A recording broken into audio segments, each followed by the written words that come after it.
mbele. Lakini sasa hivi mtazamaji, ningependa tu tupigie darubini taarifa ambazo tunafuatilia saa hili, ambapo ni taarifa nyingi tu sana kutoka kaunti mbalimbali mtazamaji, ikiwemo ni taarifa kuhusiana na serikali kuzindua chanjo ya polio. Naam, serikali leo hii itakuwa inazindua chanjo ya polio, huku ikilenga wananchi wengi sana ambao huenda wakaugua na ugonjwa huu wa polio. Ni taarifa ambayo tunafuatilia papa hapa. Wanahabari wetu wanazidi kukita kambi katika maeneo mbalimbali ili kufuatilia hali iko vipi kuhusiana na ugonjwa huu wa polio. Hospitali ya Mama Lucy kuzindua mfumo wa kukusanya data za wagonjwa. Hii ndio hospitali ya kwanza humu nchini ambayo itakuwa inazindua mfumo huu, ambapo sasa data hii ya wagonjwa itakuwa inawekwa kwa njia ya kidijitali. Yupo mwenzangu ambaye anafuatilia taarifa hii kutoka hospitali ya Mama Lucy, ambapo kampuni mbalimbali zimekuja pamoja na kusema kwamba ni wakati ambapo tunafaa kuboresha hali ya huduma kwa wananchi kuhusiana na afya. Kesi ya Monica Juma yaendelea katika mahakama ya Milimani. Kumbuka hapo jana kuliweza ilisemekana ya kwamba wakati ambapo kifo hiki cha Monica Kimani kilifanyika, gavana wa Nairobi Mike Mbuvi Sonko alikuwa na mwanahabari Jackie Maribe, lakini hayo yote 10 ni kwamba ni ripoti ambayo tunafuatilia hadi sasa hivi. Ripoti ya BBI yataka kampuni za kamari kupigwa marufuku. Ripoti hii ya BBI ambayo iliwekwa wazi hapo jana inasema sasa hivi ya kwamba kampuni za kamari zipigwe marufuku, huku ikipendekeza kuwa serikali iwe ikiendesha kampuni hizi na kukusanya mapato yote. Ndizo taarifa ambazo mtazamaji tunapigia darubini papa hapa kwenye matukio nyanjani. Lakini kwanza ningependa tupate swali la siku kuhusiana tuna ripoti ya BBI.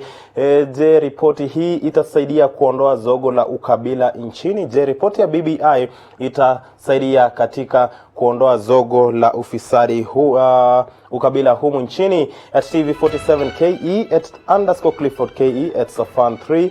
Hashtag unatumia ni matukio nyanjani. Masaa mawili yajayo mtazamaji, hizi ndizo taarifa ambazo tutakuwa tunafuatilia, vile vile tukipambanua masala tofauti na maswali ambayo tunazidi kukuuliza ni kuhusiana na ripoti ya BBI, iwapo itang'oa zogo hili la ukabila humu nchini. Mtazamaji, sasa moja kwa moja kutoka majengo ya bunge, wakili mkuu wa serikali Kennedy Ogeto tayari amefika mbele ya kamati ya seneti kuhusu sheria chini ya mwenyekiti wake Samson Cherargei kujibu maswali kuhusu uhuru wa kifedha kwa mahakama, huku ripoti ya TJRC na pia mabwawa ya Kimwarer na Aro yakizidi kuulizwa. Hebu sasa tuelekee moja kwa moja, kamati ipo kazini kuangazia masala haya. Hebu tusikize wanasemi zipi, kisha tutarejea hapa studioni. Wageni wangu washafika hapa, tutakuwa tunazungumza nao. I would want your good committee, together with through the chair, the solicitor, to answer why, after the 10 billion fund was established and after the TJRC was established with the framework for implementation, why that has not happened. In TJRC, we were under a priority area A, under the vulnerable groups, and those are one of the key areas, and those are things that are supposed to have been implemented during that time. And 11 years after the fact, through the chair, Mr. Solicitor, you have been unable to action anything. And now 10 years, the pain of being raped by opposers, by gangsters, by other tribes, still is rife and real in our lives. Thank you. I hope you should be careful, because when you say being raped by other tribes, their tribes are rapists. You should be very careful using that word. You should say they are persons. Use the word person. Because you say tribes. Mr. Chair, thank you for correcting me. And yes, indeed, there were persons from other tribes, and they were not the tribes themselves that raped us, but they were people from different tribes. And many of the women that we work with can actually testify. I have actually got a database of about 124 women specifically who were raped from people from the opposing tribes based on where they were living. And there were women, 53 of them as we speak right now, who got children from those rapes that are 11 years old. Thank you, Chair, for your correction. Okay, just let us use the word persons, because we wouldn't want to profile any tribe. But I agree with you, it's so painful and it's so sad. My brother. Thank you, Mr. Chairman. I just wanted to talk about the people who have been very eagerly waiting for the implementation of the recommendations that were made by the Truth Commission. Just to highlight that among the groups that engaged with that process include victims of political assassinations, victims of the Mau Mau War, victims of extrajudicial killings, victims of the Wagala massacre, victims of the survivors of sexual and gender-based violence, torture survivors of the Nyayo House and many other places, victims of the torture of the group called February 18th Revolutionary Army, victims of the 92 coup attempt, victims of the Sabaot Land Defense Force in Mount Elgon, ex-political prisoners, ex-detainees, victims of historical marginalization, minority groups, among many others. These are the groups that actually engage with that truth-seeking process. And now the concern that we've been having is that many, many years, since 2013, since the recommendations were submitted to the necessary authorities, why has it taken all that time to formulate an implementation mechanism that actually sets these things and brings most of the issues that were raised to closure? Because what victims are saying is that they would want closure, and this has not been forthcoming. So our concern, and that is why we brought this petition this far, is to understand with a clarity, what do we tell the victims back there? Why has it taken that long, and what promise can you make to make sure that this process takes off and actually people are receive justice? I would also want to raise, maybe Mr. Chairman, with your permission, I just wanted to raise the attention of the committee of what is evolving within the African Union, the recently concluded transitional justice policy, which was endorsed by 51 heads of state, 55 of Africa. We would think our position as victims is that Kenya should be leading in terms of showing the way, leading by example, in terms of addressing some of these issues which concern transitional justice. Thank you very much, Mr. Chair. Thank you. I would have expected you also to include Talai because I'm the senator, but maybe next time you didn't. I think, Chairman, it's because of the limited time. Okay. When I talked about minorities, minorities, we've been actually engaging with the Talai. We were, in fact, I camped at the Talai. I've been talking to them quite often. I was one of the statement takers who went to Nandi and many other places across the country. Okay. So it's only that the time is limited. I can't go into the details. Okay. Thank you, Mr. Chair. Thank you very much. Okay. I think I was just being positively biased. Maybe I can give my brother to also make a few comments. Kindly switch off your mic. Switch off, yeah. Thank you. We proceed. Thank you, Mr. Chair. Once again, my name is Awahenya Fore from National Survivors and Victims Network. I'm the Assistant Coordinator. I'll be very precise, Mr. Chairman, on this issue because it is an issue that every one of us knows, and I would like to talk about the reparations fund that to the victims. Remember, during the state of address to the nation, His Excellency the President, Uhuru Kenyatta, established a 10 billion fund to victims of and survivors of torture. And so far, right now, nothing has happened. We have never seen an implementation committee. Nothing. We have not been even invited to any of those meetings where we can maybe articulate our issues and our wants and don'ts. Then, on another issue, Mr. Chairman, there is the issue of compensation of victims. We've got various cases in courts. Some of them have been compensated, and others are still in the court, and others they have not been compensated, and others are still in court. We have filed so many cases in court. Nothing has happened from the Aegis chambers. The cases that we have filed have not been heard. They have never been fixed a date of hearing. Nor has there been any development so far as to when those who have been paid will be paid. So far, most of us are now getting old, and we are definitely some of us are dying very soon. And I believe somebody like me, who was a victim of the 1982 coup attempt, my years are already gone. Now I'm going to around the 65th year. So if I don't get this money in good time, definitely I'll have no time to actually even go for medical care, because some of us suffer a lot. We don't have medical care, proper medical care. We have no money to go to the hospitals, no money to educate our kids. Some of them have been out of school. So it's my humble prayer, Mr. Chairman, that please, if the Attorney General can speed up these cases and the repayments that already are in the offices, that in the Attorney General's chambers, the money is there. The Treasury, I understand, has released the money. The Attorney General has not paid us.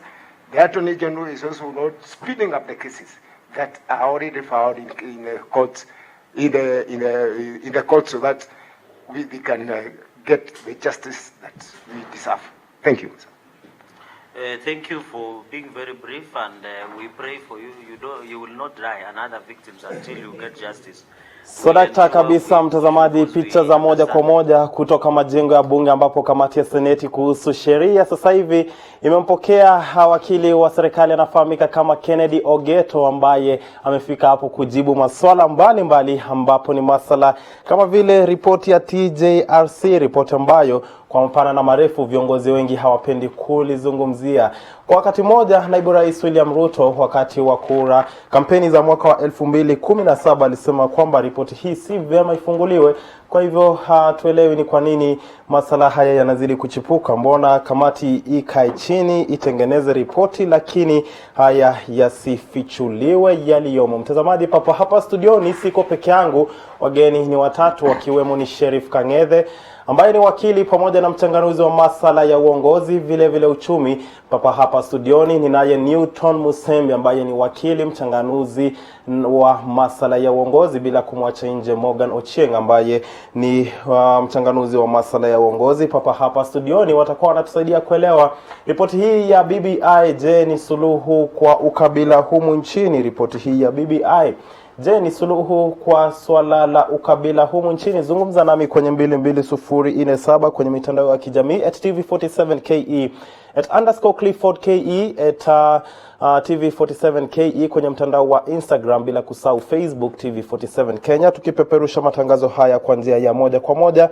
15 dakika zimekatika baada ya saa 6 mchana. Tuende kwenye mapumziko, tukirejea tunazamia masala haya kwa undani.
Elimu bila shaka ni nguzo maalum katika makuzi ya jamii. Hapa tunaangazia mtaala wa masomo, mtaala mbadala. Mtaala mpya ambao tunazungumzia wa CBC unajaribu kumkuza mwanafunzi kuweza kufikiria kando na vitabu. Mitindo tofauti ya masomo pamoja na changamoto zinazoikumba sekta hii. So kwa changamoto zipo, kutafuta kazi, kitambo mtu akuamini wewe unaweza unda hii, unaweza unda hii. Analipwa shilingi zake 10,000, mimi nalipwa zangu 12,000. Mwajiri mmoja, kazi sawa, shule sawa, itakuwa pale hatuna usawa. Washikadau katika sekta ya elimu waliketi chini na wakatoa viwango vya usalama shuleni. Elimu, mafunzo muongo, maendeleo. Tutafuatilia mambo hayo yote. Yote haya katika kipindi hiki cha Elimu na Walimu na Andrin Kilemi.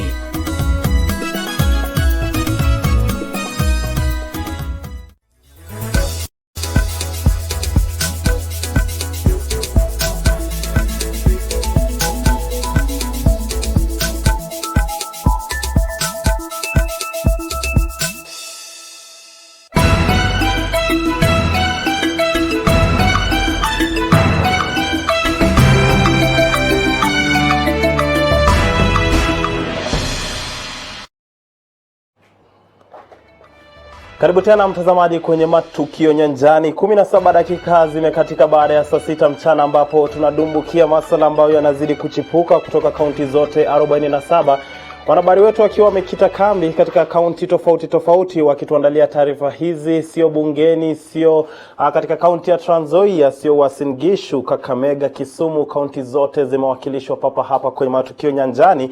Vile wageni ambao wanaelewa sana shughuli hii ambao tunapiga masuala ya uongozi washafika hapa studioni. Ripoti ya BBI inazidi kuwa inazidi tu kuibua hisia mseto kutoka kwa Wakenya na viongozi mbalimbali. Na sasa hivi hebu tuelekee katika kaunti ya Trans Nzoia, na baada ya ripoti ya mapendekezo ya BBI kuwekwa wazi kwa umma, Wakenya wameshikilia msimamo kinzani kuhusiana na mapendekezo ya ripoti hiyo. Katika kaunti ya Trans Nzoia yupo mwanahabari wetu Boniface Barasa ambaye alisemezana na Wakenya kuhusiana na mapendekezo haya, na sasa hivi hebu tupate ripoti hiyo, kisha baadaye tutarejea papa hapa studioni kuiangazia kwa undani. Ni ripoti iliyoibua maswala pevu yanayohusu serikali za ugatuzi moja kwa moja, swala tata likiwa kuhusiana na uongozi wa serikali ya kaunti kufuatia pendekezo la endapo gavana atakuwa ni wa jinsia ya kiume, basi naibu wake atakuwa ni wa jinsia ya kike. Don't want to have something that when we have a man who is a governor, we must have a lady who is a deputy governor. I think hapo tutaangalia vizuri, we will criticize the provision and ensure that we have the affirmative action provision ambayo ilikuwa imepeanwa kwa katiba kwamba within 15 years the affirmative act provision itatolewa. So mahali ya kusema kwamba tunapokuwa gavana akuwe mwanaume moja kwa moja, naibu wake awe mwanamke, I think hapo tutaangalia vizuri kwa sababu haileti picha vizuri. Ni hatua ambayo imetajwa endapo itatekelezwa basi itakuwa ni aheri na afueni kwa kina mama nchini. Sisi kama wakina mama ninaona ni vizuri vile BBI inaanzisha mipangilio yao. Ni kwa sababu kuchanganyika na wamama kwa wanaume ni mzuri. Kama mwanamke akiwa ni governor, ni vizuri pia mwanaume akuwe ni mdogo wake wa governor. Sasa naona ni vizuri, tutakuwa mix, tutakuwa tukielekea vile tulikuwa tunataka kama wakina mama. Kwa maneno ya gender equitability, naona kwamba hiyo swala naye ni swala ambayo inaseleta watu pamoja. Naona kwamba akina mama zetu pia wamejumuishwa katika serikalini na katika uongozini, kwa sababu hawa akina mama hao ndio watu muhimu katika taifa letu na taifa lingine lile. Swala la ujumuishaji wa pamoja na uwiano wa Kenya katika nyadhifa mbalimbali za uongozi pia ni hoja mojawapo inayoendelea kushabikiwa na wakazi wa kaunti ya Trans Nzoia. The good thing about it is inclusivity, both in national and even local level. In national level, it's because the runners-up will end up getting some job as opposition leader, which is also, it has its own package. And the people will not feel left behind. Another thing, in the county level, look at women. Women have been marginalized all along. They will get elective posts, and both elective and nominated. And then again, but the disadvantage here is it will take toll in the economy.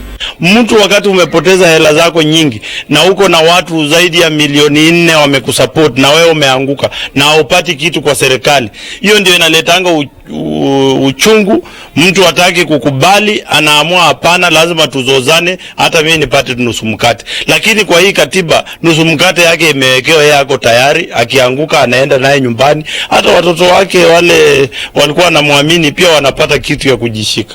Kuhusiana na pendekezo la kuongezwa kwa ugavi wa mapato usiopungua 35% hadi 50%, ni suala ambalo limewaacha wakilishi wadi wakitabasamu zaidi. Dadi Wambua ni kiranja wa wengi kaunti ya Trans Nzoia. Unaambiwa ya kwamba 35% to 50% zinaenda kuja katika wodi, na swa ya kunifurahisha zaidi itasimamiwa na wawakilishi wadi. Hiyo inamaanisha kwamba sisi ambaye tuko na wananchi hapa mashinani, ugatuzi utakuwa umetufikia vema, tutaweza kuwafanyia watu wetu kazi bila kulalamika ya kwamba hatuna mgao ama resources. Kubwa zaidi kwa Wakenya tuliosema nao, itakuwa heri endapo ripoti hiyo itatekelezwa, ili Wakenya kushabikia matunda ya ripoti ya upatanisho chini ya wenyekiti wake Seneta wa Garissa Yusuf Haji. Boniface Barasa, TV47, gatuzi la Trans Nzoia. Mzamaji, ili tu kupata taswira kamili kuhusiana na maoni yake wa Kenya kuhusiana na ripoti hii ya Building Bridges Initiative, kaunti ya Busia haijawachwa nyuma. Hebu sasa tusikie maoni ya Wakenya, halafu tutarudi hapa studioni tulichanganue kwa undani. BBI, sisi kama Wakenya wazalendo tumeipokea kwa heshima, kwa sababu tunaona kwamba BBI ndio kama ngazi peke yake ya kumaliza kidonda ambacho Wakenya walikuwa nacho. Ukiangalia hapo nyuma vile kura zilikuwa zinapigwa, zikimalizika, Kenya inakuwa na mgawanyiko. Na mgawanyiko unapatikana mpaka watu inapatikana wamekufa. Unakuta yule mtu ambaye hastahili kukufa ameuawa kwa sababu ya nini? Kwa sababu ya kura. Kwa hivyo hii BBI imeweka Wakenya wote pamoja kwa nafasi mbalimbali ambazo zimewekwa, yenye kila region at least itakuwa na mwakilishi. Tunataka kama kuna mgao wa serikali ipatikana kwamba kuna mwakilishi kutoka Western region ako ndani pale, kuna mwakilishi kutoka Coast region ako ndani pale. Hapo naona kwamba Kenya itakaa kwa amani. Ukiangalia hapo nyuma utaona kwamba ile handshake ya baba Raila Amolo Odinga na Uhuru Kenyatta imetuliza nchi. Sasa hii BBI I believe ya kwamba itamaliza na itafagia kila kitu. Sisi wote tukue wazalendo katika nchi yetu ya Kenya. Hii BBI ukisikia mtu anataka kupinga, huyo mtu ukiangalia ndani ya roho yake ako na kidonda. Either ni mwizi, ni mfisadi, ama kuna kitu ficha ambacho yeye ameogopa hii kitu ikipita. Ya kwamba hii katiba yenye imeletwa ya BBI imeguza kila mahali. Ukiangalia upande wa executive imepanga vizuri ya kwamba pia executive inakuwa monitored. Executive inakuwa monitored na powerful office ya opposition leader ambayo itasaidia kupunguza hii maneno ya corruption. Kitu ingine ambayo mimi naona hii BBI imetusaidia nayo ni mgao wa county. Wakiongeza mgao ya county, hiyo ndio inamaanisha devolution sasa inafanya kazi vizuri, sababu sasa inaleta resources karibu na mwananchi wa kawaida, na hiyo ndio vitu tumekuwa tukipigania tangu mwanzo. Maneno ingine yenye BBI tunaona imetusaidia nayo, imeangalia maneno ya gender equality, kwa sababu wa mama wetu pia wakiwa kwa leadership, hiyo ndio kitu tunataka, sababu hao ndio wanajua ya kwamba society yoyote inakula namna gani na watoto wanaenda shule namna gani, sababu wakiletwa karibu na uongozi, hiyo ndio kitu ya manufaa sana, na sisi tunaona hiyo BBI imeangalia hiyo maneno. Jambo la mwisho naongea kuhusu wale watu ambao wanapinga. Unajua kama unapinga kitu, pia wewe kuwa na solution. Sema hii hatutaki lakini alternative ni hii. Na mimi naangalia viongozi wetu ambao wanapinga, sioni wakipeana alternative, kazi yao ni kupinga. Kwa hivyo hao wanatuelekeza wapi? Hiyo ndio swali sisi tunataka kutoka kwao, watupe jibu. Kulingana na haya maneno ya BBI, kweli mimi nafurahia, kwa sababu saa zingine vitu lazima ikiwepo, lazima kupingana kukuweko. Lakini tunaomba tu ya kwamba kulingana na BBI, yale maneno yote ambao wamezungumzia waweze kuisangatia.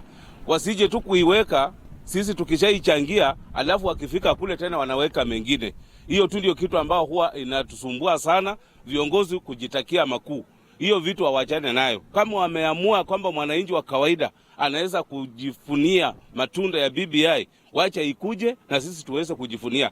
Isiwe tu ya kwamba wamesema alafu wakati tukishachangia wakishanyamaza alafu wanaanza kujifanyia wenyewe kule chini.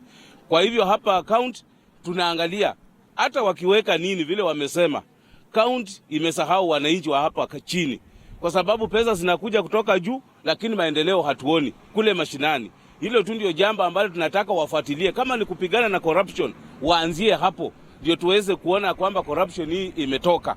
Hasama chiefs na assistant chiefs pia kule mashinani wameajiriwa na serikali, lazima wahakikishe ya kwamba wanafanya kazi mzuri. Huu ni mwamko, ni mwanzo mpya katika taifa letu. Vile mwenzangu amesema, chaguzi ambazo zimepita zimekumbwa na mabishano na mapigano na uharibifu na mauaji ya binadamu.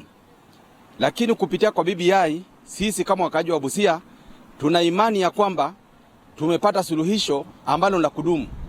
Ukiangalia BBI vizuri, pesa nyingi zimerudi katika kaunti.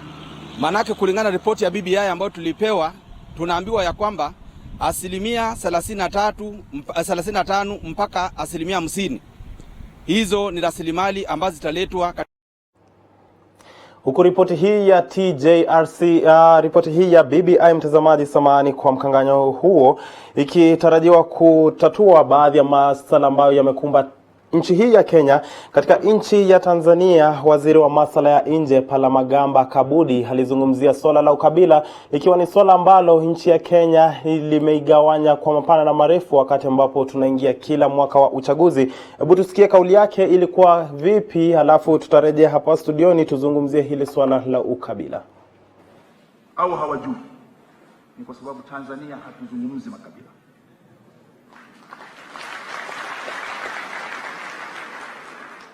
Tanzania hatukuzi makabila. Makabila yapo, lakini hatuyakuzi.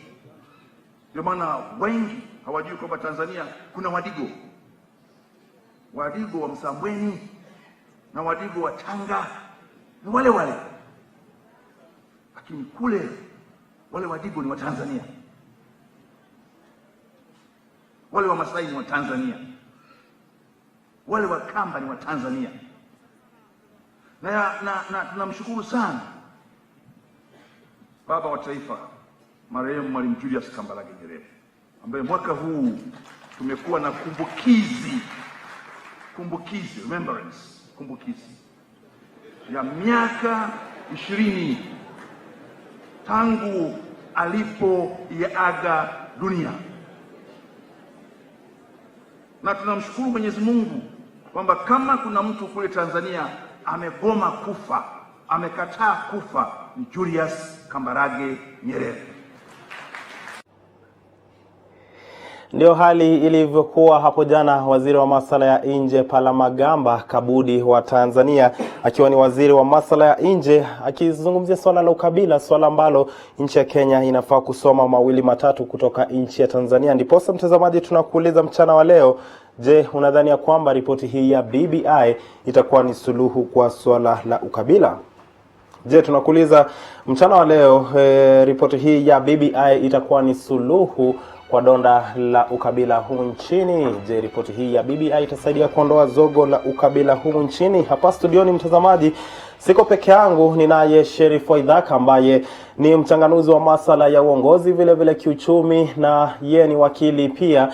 Katikati yetu tunaye Newton Musembi akiwa ni wakili na mchanganuzi wa masuala ya uongozi, bila kumsahau Morgan Ocheng akiwa ni mchanganuzi wa masuala ya uongozi. Tukianza nawe Morgan, ulingoja sana ripoti hii iweze kuzinduliwa, sasa iko nasi. Maoni yako kwanza ni gani kuhusiana na hili? Kwanza kabisa ninakubaliana na ripoti ambayo ilitolewa jana, kwa sababu huu ni mwelekezo ambao tunafaa tutumie ndiposa tuweze kutimiza malengo yale ambayo rais na aliyekuwa waziri mkuu walikuwa nayo wakati walikuja pamoja mwaka wa 2018 March. Na huu ni mwelekezo tu, na kwa wengi wetu tu ambao tulikuwa na doubt kidogo na ripoti hiyo, tunashukuru ya kwamba tumepata mwelekeo, na huo mwelekeo ndio tunaweza kuitumia kuweza kuanzisha Kenya mpya ambao wengi wanasema. Newton, umepotea sana kwanza. Asante. Unachukuliaje ripoti hii?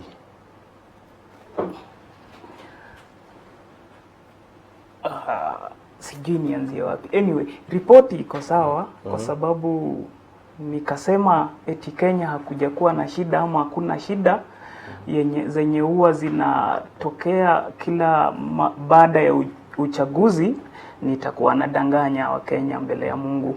So ukweli ni kwamba tuko na shida ziko za ukabila, shida ziko za kiuchumi na zingine na unajua shida ya uchumi vile inaenda hadi inakorofisha hadi familia. So kama kunaweza tokea hata kakitu kadogo kama BBI kakuhang juu, then inakuwa ni vyema. Hatuwezi tukasema ni mbaya, ila tu bado tuna interrogate.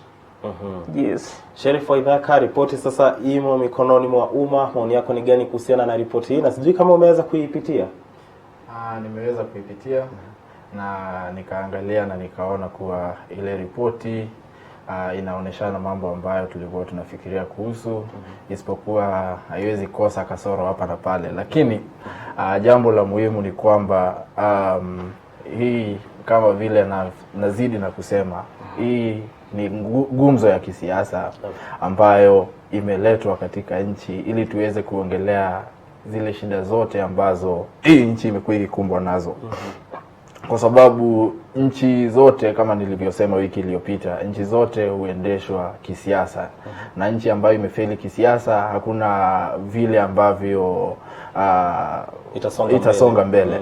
Na kwa hivyo nasema hii tunasonga mbele vizuri na tunaendelea vizuri, lakini sisi tuko hapa ili tuweze kuiangalia, kuitazama, na ili Wakenya waweze kujua nini haswa wako nayo. Na hii sio mwisho, Wakenya wanafaa kujua hivyo. Bado tunangojea ile bill ambayo itakuja wakati ambao tutaelezewa, lakini tutaendelea kuzungumzia haya mambo na kuona vile ambavyo yanaelekea. Ndio wakati ambapo sasa hivi tunatatua shida ambazo nchi ya Kenya imekumbana nazo kutoka wakati ambapo tulipata uhuru. Unajua hii nchi na nchi zote za Afrika, ukiangalia nchi zote za Afrika ambazo zimekuja kuanguka na kuwa na serikali mbaya muda baada ya mwingine, uchaguzi unapata rais anaishi kitini kwa miaka mingi, unapata wakati mwingi katika hizo nchi marais na viongozi wa hizo nchi hawakubali wananchi wenyewe kuingilia katika uongozi wenyewe. Na kuingilia kwa uongozi na maanisha kuwa tunaelewa kuwa siasa inaendeshwa na rais na wale wakubwa wa vyama, wale wakuu. Kenya ni Raila Odinga na Uhuru Kenyatta, ambapo Wakenya wanakuja tu wanaletewa kitu kwa meza, kama ni manifesto wanaletewa, kama ni nini wanaletewa, na hakuna wakati ambapo wanapata ile chance ya kusema hivi ndivyo tunataka kuendesha nchi. Na inabidi tumengojea miaka 5 ama miaka 7 kulingana na ile nchi ambayo uko, ili upewe tena wakati wa kusema unataka nchi iendelee namna gani. Kwa hivyo saa hii Wakenya wako na hilo jukumu na wanafaa kuangalia kwa undani zaidi, na hii ripoti wanafaa kusoma kwa zaidi. Kama tukiangalia hii ripoti, kuna jambo la kumaliza ukabila. Na Watanzania walikuwa hapa jana na wakaongelea kuhusu vile ambavyo waliweza kumaliza ukabila kupitia rais wao Julius Nyerere. Kwa upande moja, unadhani viongozi ambao walianza kuliongoza taifa hili kutoka wakati ambapo tulipata uhuru, wao ndio walitufeli na wametoka kwenye shimo ambao tupo sasa hivi kama nchi? Siasa za Kenya zimekuwa siasa za ukabila tangu ile wakati ambao tulipata uhuru wa kujiongoza. Unakumbuka Moi akiitwa Kamatusa, unakumbuka kukiwa na Gema, kukiwa na hii mambo yote. Hakuna wakati ambapo hii nchi shaiketi chini na kweli watu wakaketi chini na kusema kwamba ukabila ni mbaya kwa nchi. Kila wakati watu wakisimama wanasimama wakisema nataka kusimama kiti cha urais, nipatieni kiti cha urais, alafu wanaenda kwao, unaenda kwa Wakikuyu, yule mwingine anaenda kwa Wajaluo, yule mwingine anaenda kwa wale wengine, na hivyo ndivyo siasa zimekuwa zikiendelezwa. Hakuna wakati ambapo Wakenya wamepewa ile fursa ya kusema tunataka huyu kiongozi kwa sababu ya policy zake mzuri ambazo zitaendeleza hii nchi vizuri. Na umewadia ule wakati ambapo Wakenya wamepewa ile fursa tena ya kumaliza hii ukabila, na njia moja ya kumaliza hii ukabila kama tunavyoona pale Tanzania, kama pale vile tunavyoona kule Rwanda, ni kumaliza hii jambo ya kusema mimi ni Mgikuyu, mimi ni nani, na kule Tanzania kila mtu anazungumza Kiswahili. Kule Rwanda ni Kifaransa na Kimombo, na hiyo ndio lugha ambayo watu wanaongea kila mahali. So ni wakati ambapo tunafaa kupata ile kitu tunasema permanent solution ya kumaliza hii ukabila, kwa sababu kuna ile socialization Wakenya wamekuwa nayo, vile ambavyo wanaingiana wenyewe kwa wenyewe, wanaingiana kikabila. Mimi tukiingiana na wewe, kitu ya kwanza nitajiuliza wewe unaitwa nani, jina yako ya pili ni gani? So ni wakati wa kwanza ambapo Wakenya wanafaa kujiuliza, na ambapo kuna ile backing ya kisiasa. Na kukipatikana ile backing ya kisiasa, hiyo ndio kitu ambayo haijakuwa wakati ambapo uliopita. Na vile ambavyo kumeletwa viti vya prime minister na leader of opposition, ile kiti ambayo peke yake anasimama nayo ni kiti ya leader of opposition, kwa sababu ni ile itapatiana fursa watu kukaa wakiongeleshana mambo ya siasa. Kwa hivyo kwa maoni yako, viti vingine ambavyo vitabuniwa kutokana na ripoti hii hamna haja? Viti vingine havina haja, viti vingine vina haja, lakini tutaendelea kuendelea kuongea kuhusu hizo viti. Kama kusema kuleta kiti ya executive prime minister, na tunatoa hawa mawaziri kutoka bunge, haina haja kabisa. Ile kitu tungeongezea ni kwamba rais akuwa na ripoti kwa bunge, sio wakati tu ule ambapo anapatiana ile ripoti ya mwaka. Hiyo ingeondoa hilo jambo la kuhitaji kiti cha prime minister. Safi, shukran sana Sheriff Waithaka. Mtazamaji, hapo jana vile vile aliyezungumza sana na kuzungumziwa sana mtandaoni sio mwingine bali ni Musalia Mudavadi, ambapo aliguzia sana swala la uongozi. Hebu tusikie alisema vipi, kisha tutarejea kwenye mada hii kuhusiana na swala la ukabila tukizidi kusonga mbele. So this is a significant day.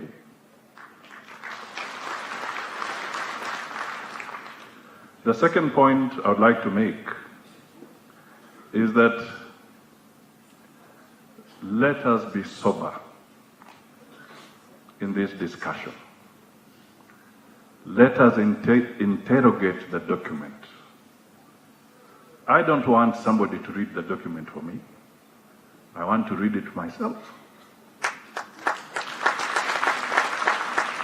And I hope every other Kenyan that is sitting there will today rise to the occasion and say, I am making a decision because I have read the document and not because Musalia Mudavadi has read it for me.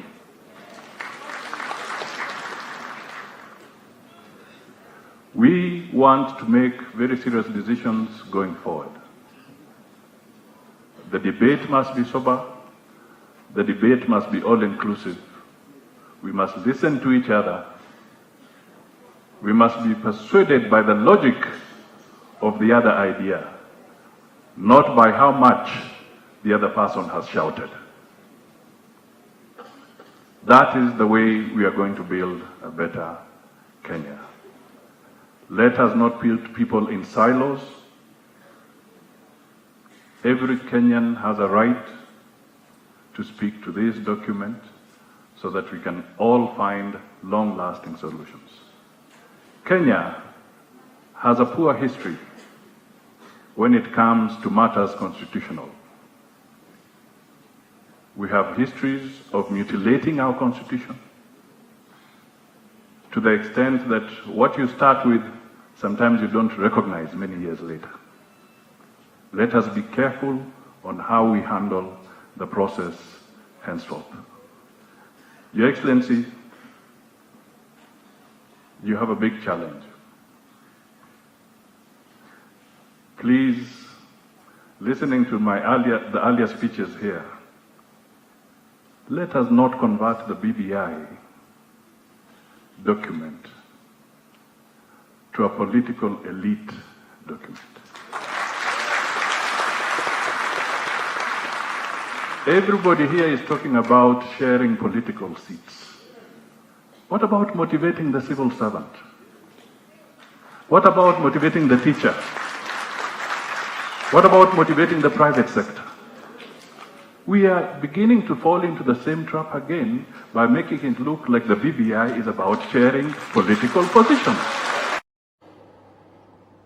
Kutokana na joto la kisiasa humu nchini, mtazamaji, nchi ya Kenya kwa njia moja ama nyingine hugawanyika kila wakati kura za kitaifa zinapopigwa. Mtazamaji, papa hapa studioni tunakuuliza mchana wa leo, je, unadhani ya kwamba ripoti hii ya BBI itasaidia katika kuondoa zogo la ukabila humu nchini? Je, unadhani ya kwamba ripoti hii ya BBI itasaidia kuondoa zogo la ukabila humu nchini? 22047 nambari yangu ya rafa hapa studioni, bila kusahau mitandao ya kijamii @TV47KE @_Clifford_KE, TV47 Kenya kwenye mtandao wa Facebook, @Safan3 kwenye mtandao wa Twitter. Mtazamaji, hapa studioni siko peke yangu, Sheriff Waithaka, wakili na mchanganuzi wa masuala ya uongozi. Ninaye wakili Newton Musembi akiwa mchanganuzi wa masuala ya uongozi, bila kusahau Morgan Ochieng ambaye ni mchanganuzi wa masuala ya uongozi. Na sasa hivi Morgan, ripoti hii sasa hivi imeweza kuguzia hili swala la Wakenya kumchagua rais ambaye atamchagua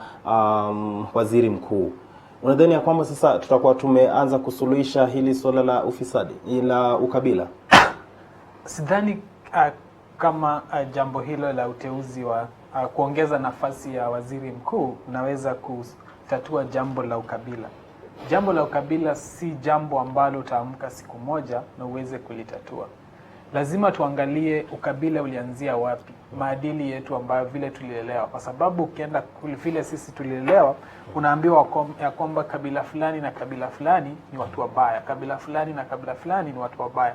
Lazima wakati wa kutekeleza kwa sisi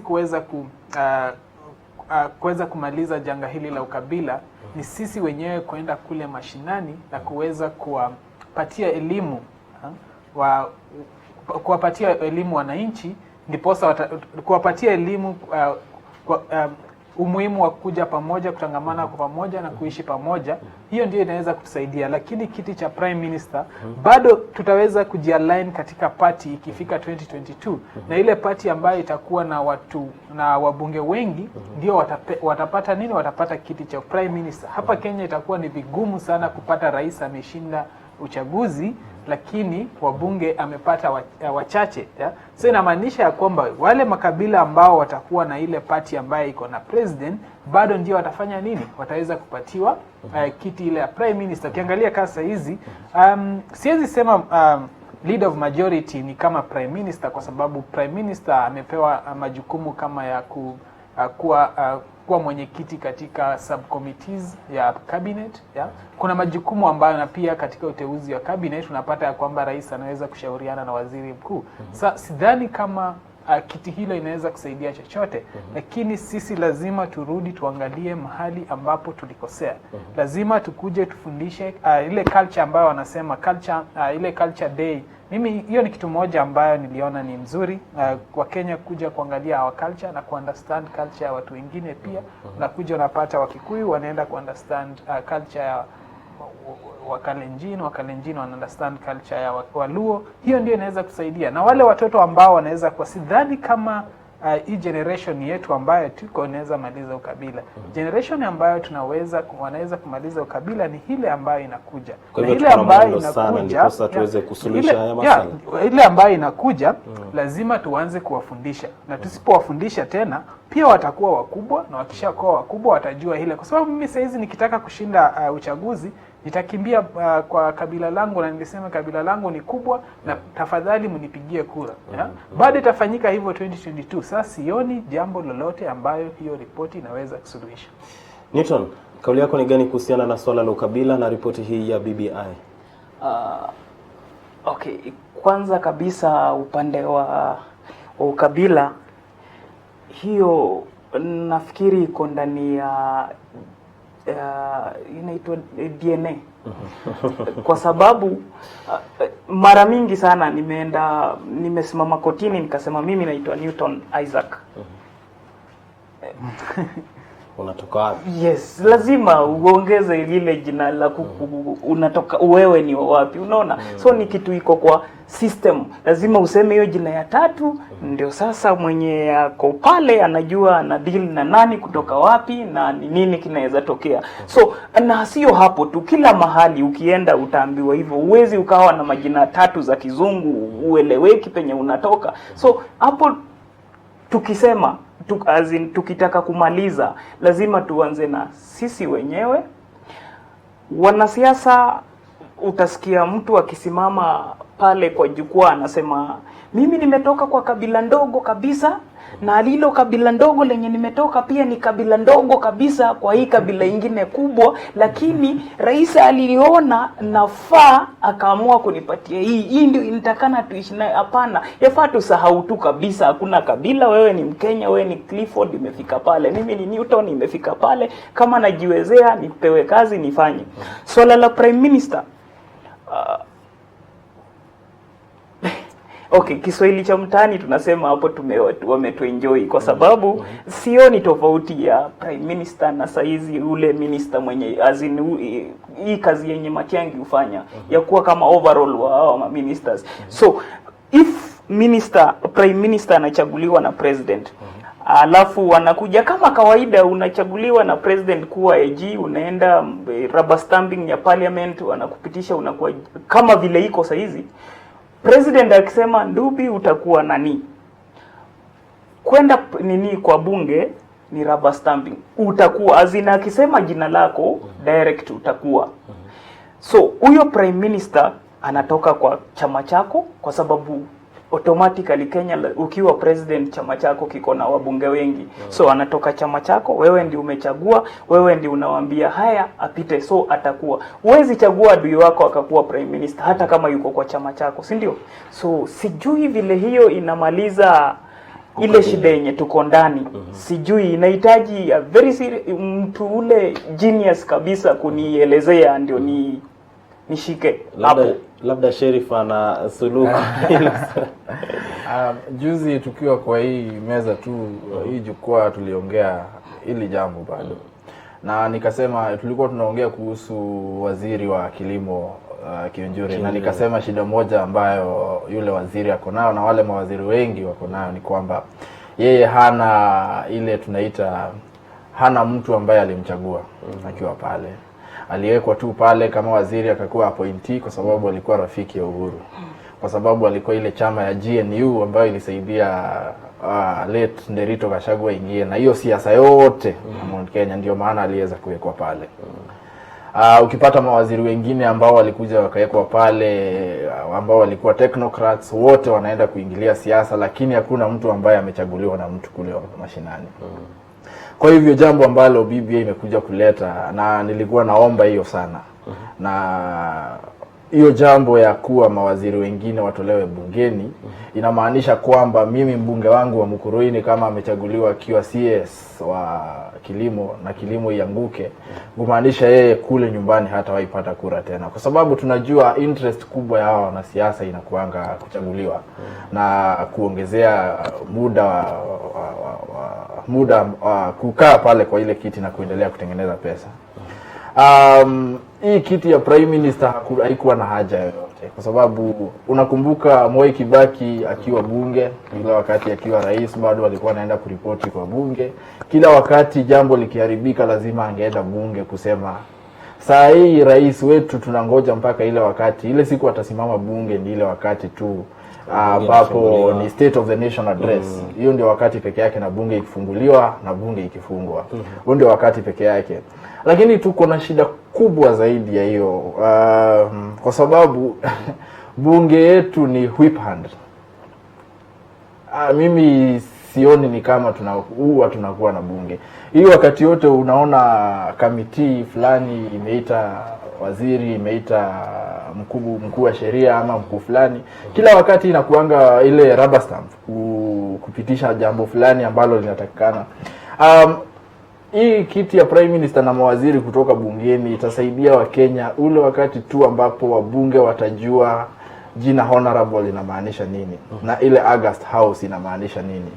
August House inamaanisha ile nyumba ni nyumba ambayo inafaa kupewa heshima na mtu yoyote.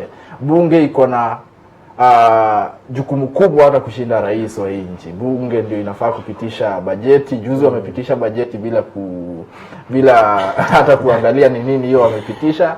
Wakarudi wakapatiana hii, wakaongezea cap bila kukataza serikali kukopa pesa nchini, wakafanya hiyo mambo yote. Kwa hiyo bunge, unakumbuka ile wakati ya mafuta ile ya VAT, hii bunge yetu kila wakati inaenda ile unadhani kwa njia moja ama nyingine hawa ndio wamechangia ukabila humu nchini? Hata acha maneno ya ukabila, wabunge wenyewe hawana ile, sio wanasiasa. Hiyo ndio nitasema, sio wanasiasa wale wa bunge ya mwaka wa 2007 mpaka 2013, ile bunge ya kina Orengo, ile ambapo walikuwa wanasimama na jambo moja na wanasema hii ndio itaenda hivi na hii ndio itaenda hivi. Bunge ambayo haiko inaambiwa na rais watafanya kitu kwa njia gani, kwa sababu wale ndio ambao ndio wataleta ile kitu inaitwa sobriety kwa taifa na kwa uongozi wa nchi. Kwa sababu mambo ya policy implementation ya rais, mambo na bunge na wale mawaziri wake, lakini bunge ndio ambao inafaa kusimama iseme kama ni corruption tunapigana nayo kwa hii njia. Lakini kwa sababu wewe uko Jubilee, uko ODM, mkubwa wako kule juu akisema wewe utafanya jambo fulani, hiyo ndio jambo ambalo utafanya. BBI dhidi ya ukabila, swali lako la mwisho na dakika kama moja ijayo. Hebu tupe kauli yako Newton, alafu Morgan atupe moja, tumalize awamu hii ya kwanza. Kauli yangu kwa Wakenya ni kwamba kuhusiana na ukabila ni kwamba ukabila ni sisi wenyewe tunauanzisha na ni sisi tunaweza umaliza, kwa sababu tukiongea kuhusu bunge au wabunge hawajajipeleka bungeni, ni sisi tuliwaweka kuanzia huku chini. Ukaangalia ukasema Nimrod Clifford anatoka clan kubwa hapa kwetu, na yeye ndio akona usemi, na kulikuwa na mzee wa kijiji kwa boma lao, so wanajua kuwa viongozi unampatia pale, unakosa kusikiza mambo ya Newton kwa sababu maybe hatoki kwa hiyo clan kubwa, ama mzee wa kijiji hajaitoka. Kwa hiyo bila kuona penye unaenda, and then from there sasa hawa wenye tunapeleka bungeni, akijua ushampeleka bungeni bila chochote chenye alikuambia atakufanyia ama atakusaidia, ni bora tu ataenda bungeni afanye chenye ataambiwa, kwa sababu ule mtu hana msimamo, yeye huanguka kwa kila mahali popote. So ni sisi wenyewe tujirudie, tujue tunafanya nini, to elect the best leaders as in, wenye tuna imani nao na wenye tunajua wako na mwelekeo mzuri. Morgan, kauli yako ya mwisho kuhusiana na BBI dhidi ya ukabila? BBI recommendation yake ya kwanza ambayo inasema ya kwamba tuweze kuwafundisha watoto wetu kwa shule mambo ya ukabila, nakubaliana nayo. Hiyo ndio mwelekeo ambao unaweza kumaliza ukabila katika hii nchi. Lakini tukingoja kuwachagua viongozi wakuja watumalizie ukabila, tunajidanganya. So mimi naomba ya kwamba wakati ripoti hii itakuwa implemented, tuweze kusisitiza umuhimu ya kuwafundisha watoto wetu utamaduni na kuweza kuishi pamoja. Mtazamaji, dakika 54 baada ya saa 6 mchana, awamu ya kwanza matukio nyanjani tunatamatishia hapo. Nchi ya Kenya ina mchango mkubwa zaidi katika uthabiti wa kanda ya Afrika Mashariki, ndiposa hili swala la ukabila linafaa kuangaziwa kwa undani kabisa na kung'oa zogo hili la ukabila. Mtazamaji, ndiposa tumekuuliza mchana wa leo, unadhani ya kwamba ripoti hii ya BBI itasaidia katika kuondoa zogo la ukabila humu nchini? Je, ripoti ya BBI itasaidia kuondoa bila humu nchini? At TV47KE @_Clifford_KE @Safan3 22047 nambari ya kongu ya rafa hapa studioni, lakini kwenye mtandao wa Facebook tunatangaza matangazo haya kwa njia ya moja kwa moja TV47 Kenya. Sema nami kupitia mitandao hiyo ama laini hizo zangu zote za mawasiliano. Kauli yako nitakuwa naweka hewani. Tuende kwenye mapumziko, tukirejea taarifa habari la tofauti.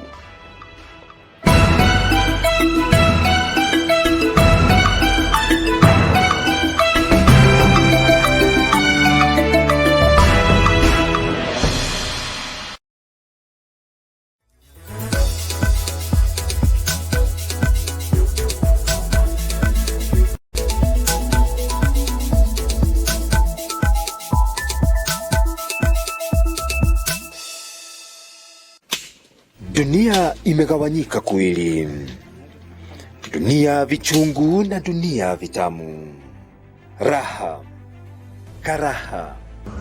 During hiyo wakati mtoto alikuwa anakaa anagonjeka, kila wakati anagonjeka. Dhulma. Ungekuwa na sherehe yote, nilikuwa nalazimika kufungia watoto kwenye nyumba. Ukuta kupika kona aende huko na kula risasi. Kufika pale naongea kisu ya ami, kichwa naenda peke yake. Mapenzi na ukatili ni baadhi ya vigezo vinavyotenganisha dunia hizi. Huenda ukawa katika dunia moja leo na kesho ukaingia pili. Tunazama kwenye dunia hizi, tukiibuka tukujuze.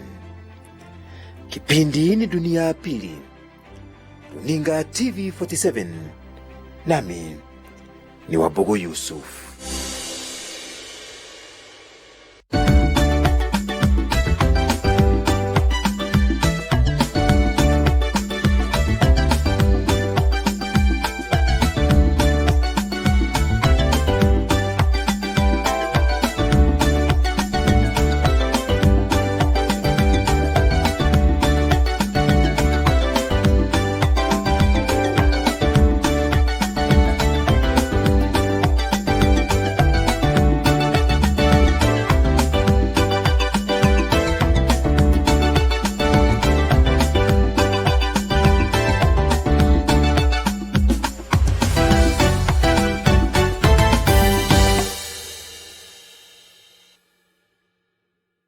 Elimu bila shaka ni nguzo maalum katika makuzi ya jamii. Hapa tunaangazia mtaala wa masomo, mtaala mbadala. Mtaala mpya ambao tunazungumzia wa CBC unajaribu kumkuza mwanafunzi kuweza kufikiria kando na vitabu. Mitindo tofauti ya masomo pamoja na changamoto zinazoikumba sekta hii. So kwa changamoto zipo, kutafuta kazi, kitambo mtu wa kuamini wewe unaweza unda hii, unaweza unda hii. Analipwa shilingi zake 10,000, mimi nalipwa zangu 12,000. Mwajiri mmoja, kazi sawa, shule sawa.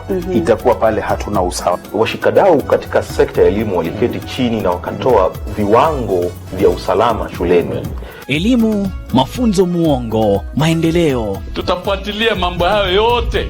Yote haya katika kipindi hiki cha Elimu na Walimu na Andrin Kilemi.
When it comes to pimple care, Acne's Creamy Wash contains multiple vitamins and removes excessive oil and dirt.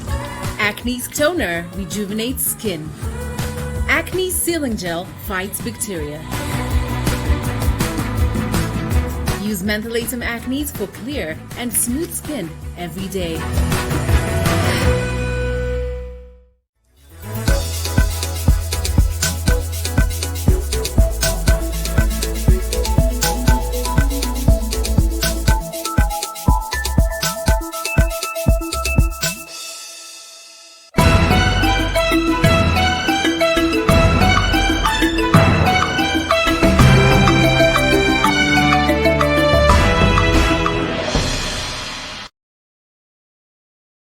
Awamu ya pili ya matukio nyanjani, mtazamaji, inaanza saa 7 na dakika 1 saa za Afrika ya Mashariki. Tuangazie taarifa ambazo zimegonga vichwa vyetu vya habari mchana wa leo, ambapo wakili mkuu wa serikali almaarufu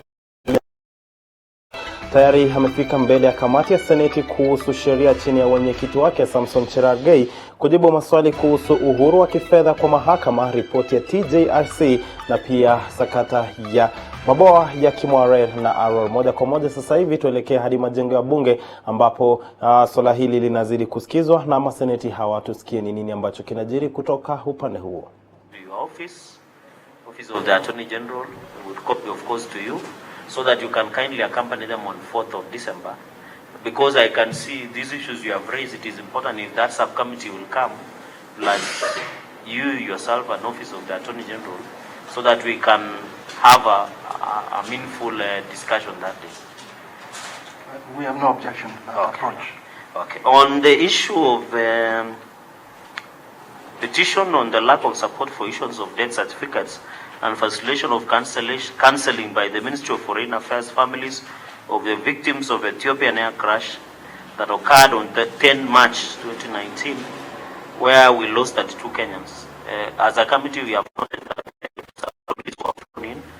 the families have started the process of burying their loved ones, and of course others are pursuing justice either here or in America.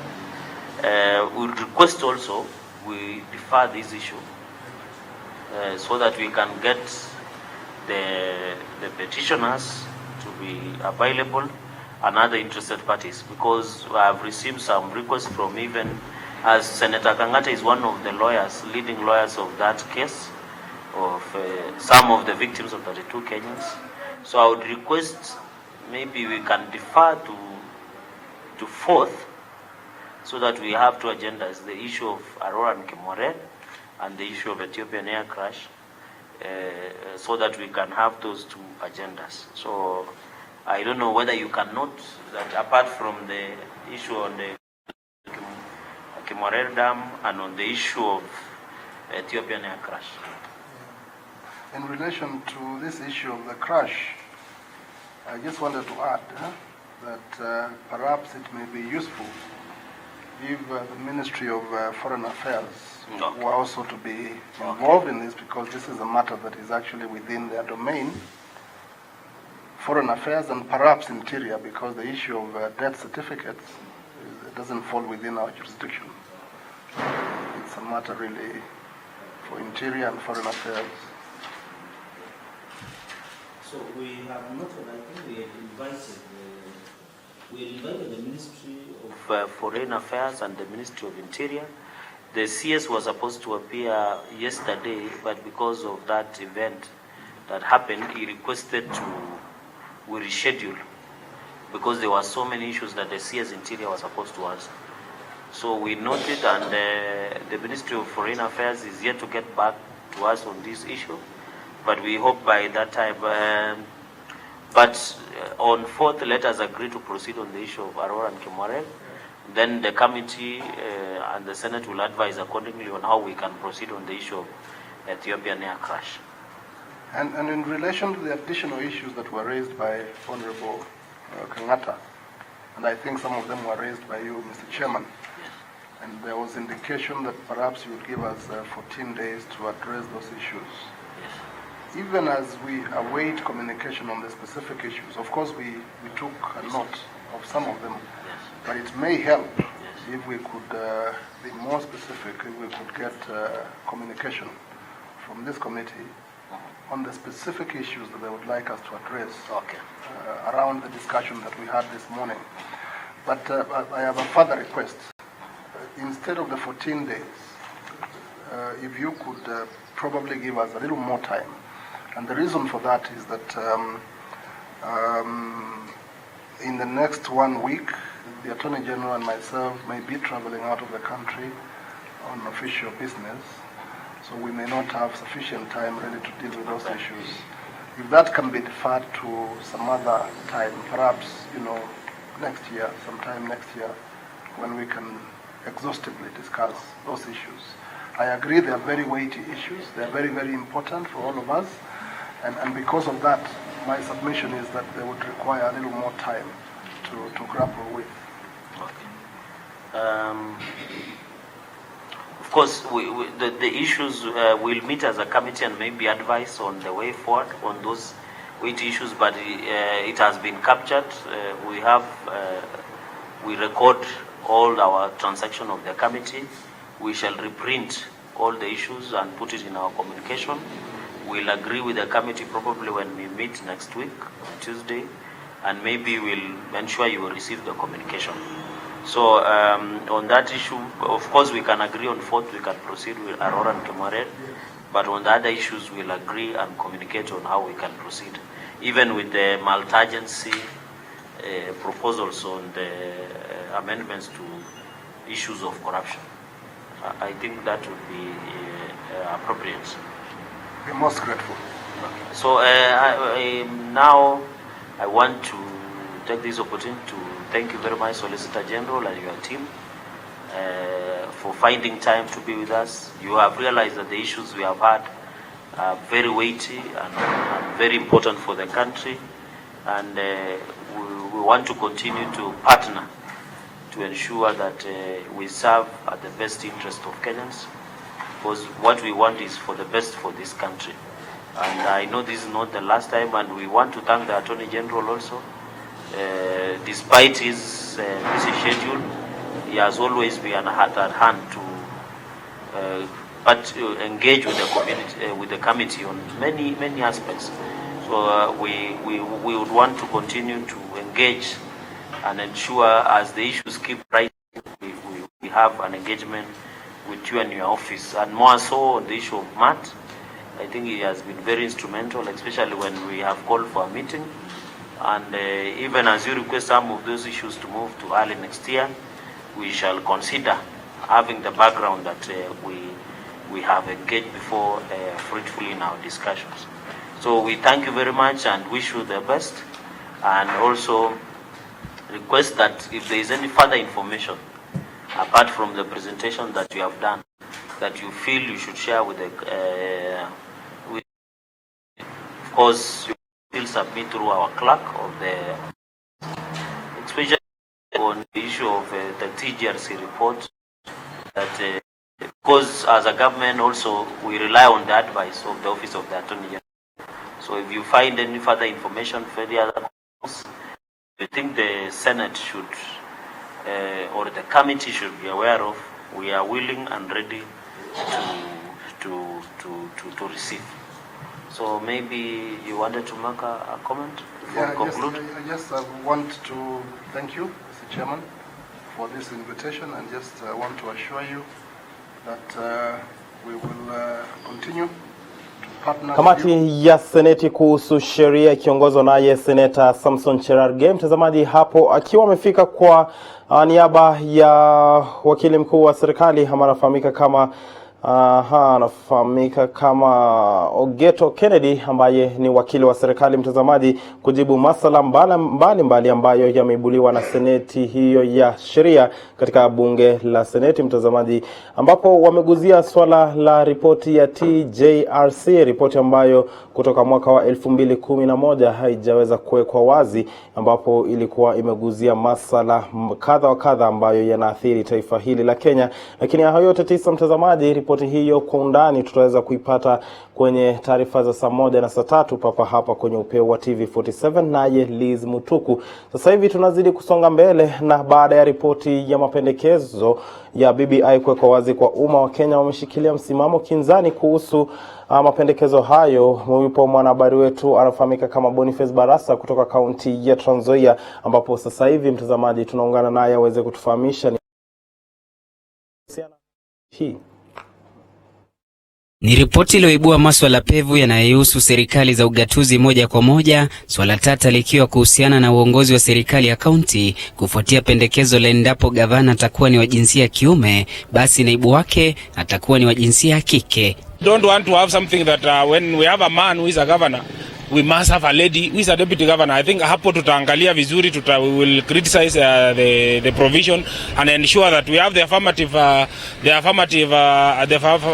action provision ambayo ilikuwa imepeanwa kwa katiba kwamba within 15 years the affirmative act provision itatolewa. So mahali ya kusema kwamba tunapokuwa gavana akuwe mwanaume moja kwa moja naibu wake awe mwanamke, I think hapo tutaangalia vizuri kwa sababu haileti picha vizuri. Ni hatua ambayo imetajwa endapo itatekelezwa basi itakuwa ni aheri na afueni kwa kina mama nchini. Sisi kama wakina mama ninaona ni vizuri vile BBI inaanzisha mipangilio yao. Ni kwa sababu kuchanganyika na wamama kwa wanaume ni mzuri. Kama mwanamke akiwa ni governor, ni vizuri pia mwanaume akuwe ni mdogo wake wa governor. Sasa naona ni vizuri, tutakuwa mix, tutakuwa tukielekea vile tulikuwa tunataka kama wakina mama. Kwa maneno ya gender equitability, naona kwamba hiyo swala naye ni swala ambayo inaseleta watu pamoja. Tunaona kwamba akina mama zetu pia wamejumuishwa katika serikalini na katika uongozini, kwa sababu hawa akina mama hao ndio watu muhimu katika taifa letu na taifa lingine lile. Swala la ujumuishaji wa pamoja na uwiano wa Kenya katika nyadhifa mbalimbali za uongozi pia ni hoja mojawapo inayoendelea kushabikiwa na wakazi wa kaunti ya Trans Nzoia. The good thing about it is inclusivity, both in national and even local level. In national level, it's because the runners-up will end up getting some job as opposition leader, which is also, it has its own package. And the people will not feel left behind. Another thing, in the county level, look at women. Women have been marginalized all along. They will get elective posts, and both elective and nominated. And then again, but the disadvantage here is it will take toll in the economy. Mtu wakati umepoteza hela zako nyingi na uko na watu zaidi ya 4 milioni wamekusupport na wewe umeanguka na haupati kitu kwa serikali, hiyo ndio inaletanga uchungu. Mtu hataki kukubali, anaamua hapana, lazima tuzozane, hata mimi nipate nusu mkate. Lakini kwa hii katiba nusu mkate yake imewekewa, yako tayari, akianguka anaenda naye nyumbani. Hata watoto wake wale walikuwa wanamwamini pia wanapata kitu ya kujishika.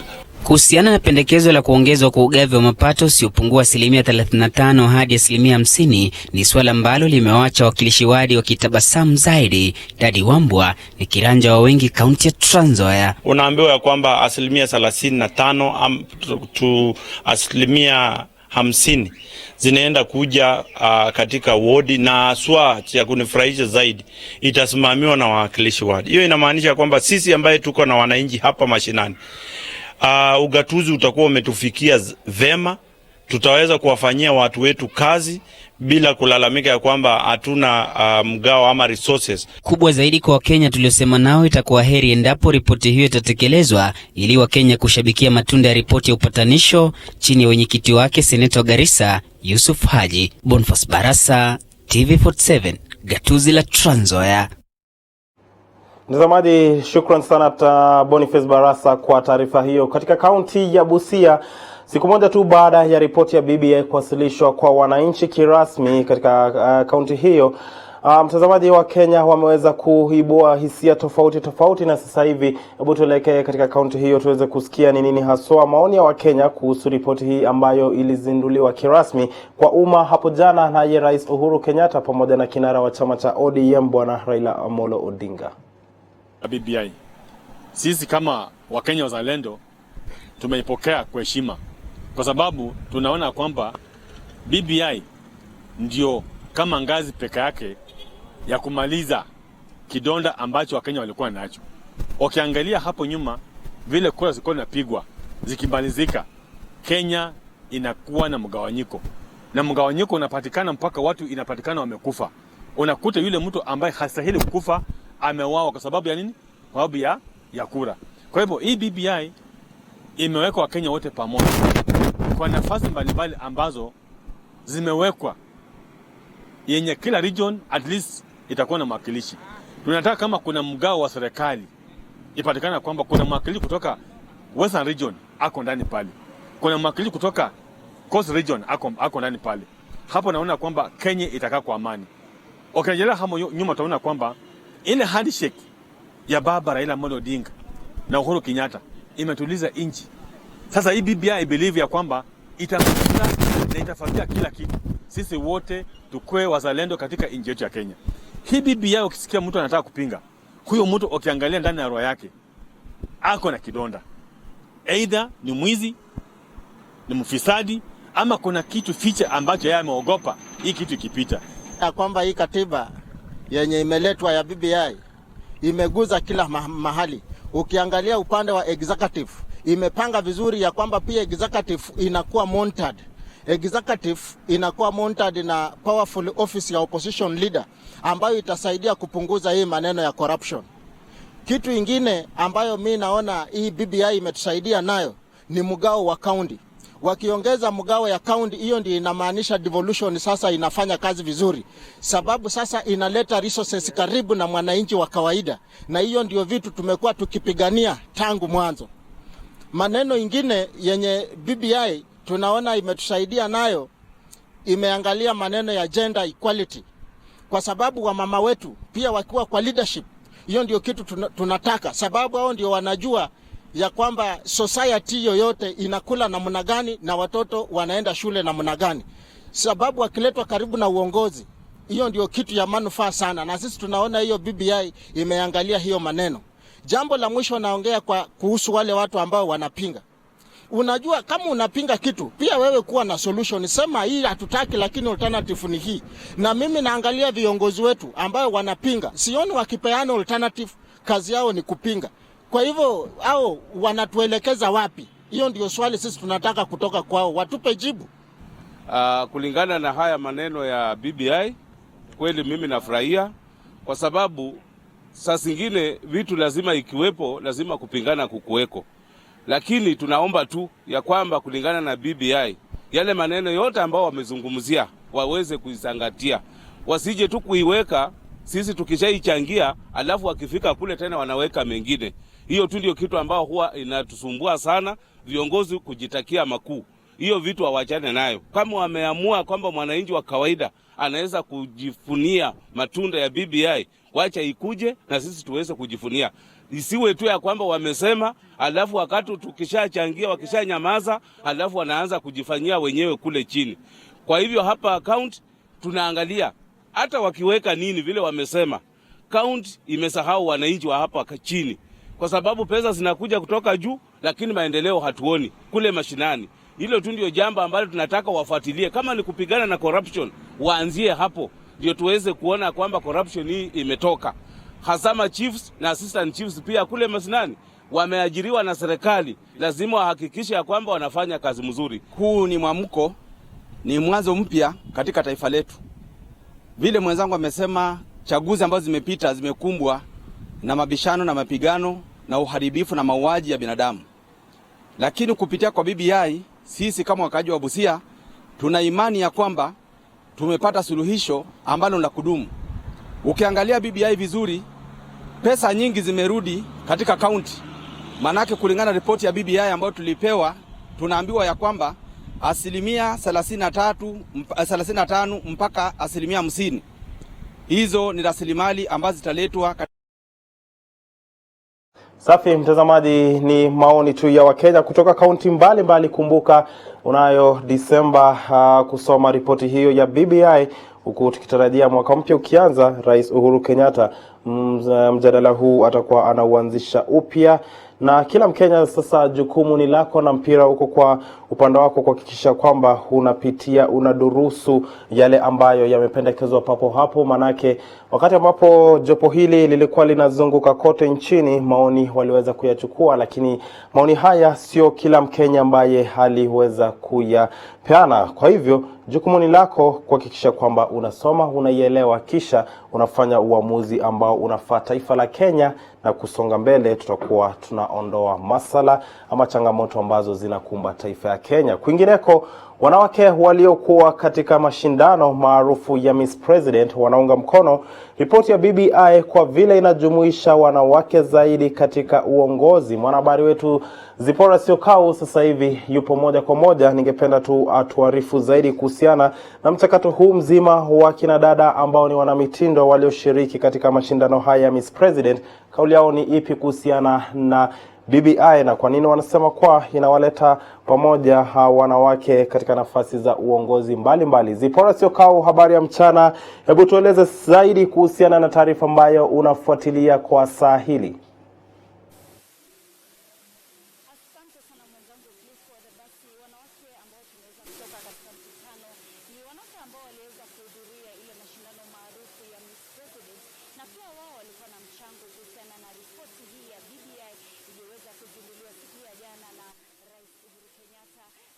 Kawaida vile ingetarajiwa, wanawake wameweza kuunga mkono ripoti hii ya BBI haswa kwa vile inawezesha wanawake wengi kuweza kupata nafasi za uongozi. Kumbuka kwamba katika ripoti hii waliweza kusema kwamba katika kila nafasi. Mtazamaji, taarifa hiyo ya Zipora Syokau ina tatizo tu la sauti, lakini tutaweza kurekebisha na tuende kwake atufahamishe zaidi. Kwingineko katika kaunti ya Vihiga, serikali ya kaunti hiyo pamoja na mbunge wa Sabati ya Alfred Agoi wameshtumiwa vikali kwa kutelekeza shule ya msingi ya Madegwa iliyoko eneo la Chavakali kwenye kaunti hiyo. Hii ni baada ya Wizara ya Elimu na Afya kuipa ilani ya kufungwa mwakani kutokana na miundo msingi duni na hatari. Yupo Mulindi Keri ambaye ametuandalia taarifa hii. Kufuatia tishio la Wizara ya Elimu na Afya kulifunga shule ya msingi ya Madegwa kutokana na miundombinu duni na hatari kwa wanafunzi, wanafunzi wa zamani wa shule hiyo wamejitokeza kuinusuru, huku wakisikitika kuwa licha ya kuwepo kwa fedha za kustawisha maeneo bunge CDF, Alfred Agoi, mbunge wa eneo hilo, amefumbia macho masaibu ya shule hiyo. Hayo madarasa tulikuwa tunasomea ndani na yako katika hali mbaya. Na mimi ningependa kuambia stakeholders wa shule hii kwamba ili development ipatikane kwa shule, lazima all stakeholders waweke vichwa vyao pamoja, waweze kujua shule itaendelea namna gani. Hizi madarasa si madarasa zile si tulisomea. Is worse than we left it in 1990s. Na ningeomba sana leadership ya hii shule, vile my sister amesema, we need answers why the school is in such a situation. Mimi I thought tulikuwa na kitu inaitwa CDF. I don't know kama hiyo CDF inasaidia hii shule. Wanafunzi hao wa zamani wakiongozwa na Daniel Kisanya aidha wamekashifu vikali ujenzi wa madarasa kutumia vifaa ambavyo havijafikia viwango vinavyohitajika, hali inayohatarisha maisha ya wanafunzi shuleni humo. Those classrooms walikuwa wanajenga na blocks. Na hii shule, those classrooms, nimeshangaa hapa ndio nimeona blocks za matope. Sijaiona blocks za matope, lakini hapa ziko kwa hiyo nyumba. Sasa chenye fundi alikuwa anafanya, alikuwa anachukua block moja ambayo ni mzuri anaweka hapo, ile inayofuata anaweka block ya matope. Mimi nilikuwa nadhania bricks ndio zinakuwa za matope, lakini hapa nimeshangaa kuna blocks pia za matope. Kwa hivyo hiyo darasa hata kama ingeendelea kujengwa ingekuwa hatari sana kwa wanafunzi wetu. Wakati huo wamesikitikia matokeo duni ya shule hiyo katika mtihani wa kitaifa KCPE, huku wakiwalaumu wazazi kwa kutilia maanani sana sera za serikali badala ya kushirikiana na walimu kuhakikisha masomo ya ziada yanaendeshwa kwa lengo la kuimarisha matokeo shuleni humo. Nimeangalia matokeo na nimeona kwamba mwanafunzi wa kwanza katika shule hii alikuwa na 322 marks. According to me, that is too low for Madegwa Primary School. When we were learning here, matokeo yangetoka kabla watu hawajauliza matokeo ya shule zingine, Ivona wapi, walikuwa wanataka kujua Madegwa wameperform namna gani. I want to know what went wrong.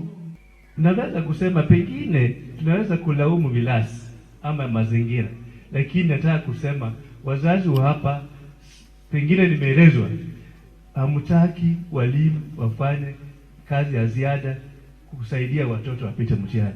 Mnasema Matangi alisema. Matangi kama amesema na wale wengine wanasoma. Sisi kuna njia ya kusoma wakati ya likizo ndio watoto wapite mtihani. Kwa hivyo nyinyi tukosa kusema sisi kuna sheria ya Matiang'i, hatuwezi kusaidia walimu kusomesha watoto wapite vizuri, hiyo itakuwa ni mbaya. Nikiripotia runinga ya TV47 nikiwa Chavakali kwenye kaunti ya Vihiga, mimi ni Mulindi Kerwe. Dakika ni 26 mtazamaji, zimekatika baada ya saa 7 mchana, tukiwa kwenye awamu ya pili ya matukio nyanjani, kumaanisha kwamba mimi na mwenzangu Faith Cheptile tunakwenda kwenye mapumziko. Tukirejea tunazo taarifa zaidi na vile vile mjadala kuhusiana na masuala ambayo yanazidi kuchipuka kutoka kaunti mbalimbali.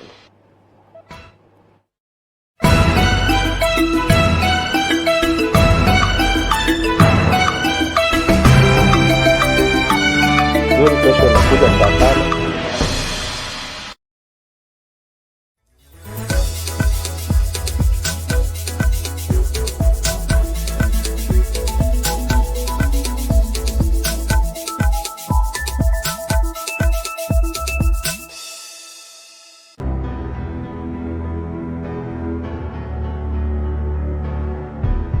Sasa mimi si mtu akiniita sugar mami, shauri yake.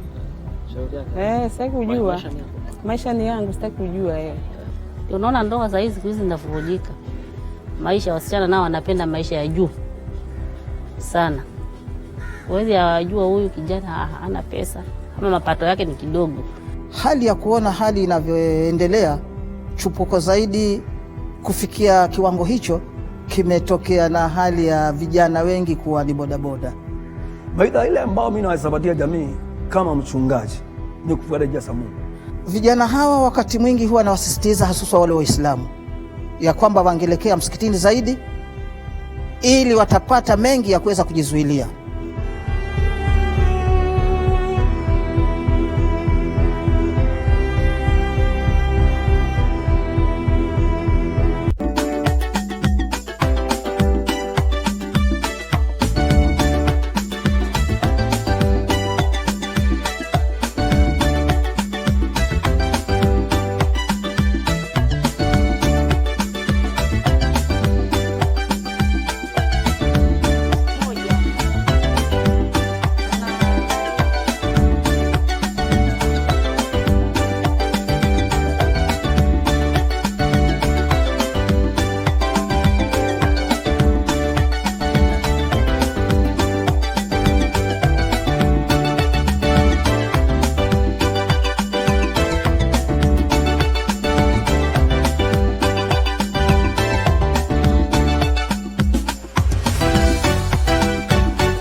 Karibu tena mtazamaji kwenye matukio nyanjani. 29 dakika zimekatika baada ya saa 7 mchana. Tuko kwenye awamu ya pili ambapo wanawake waliokuwa katika mashindano maarufu ya Miss President wanaunga mkono ripoti ya BBI kwa vile inajumuisha wanawake zaidi katika uongozini.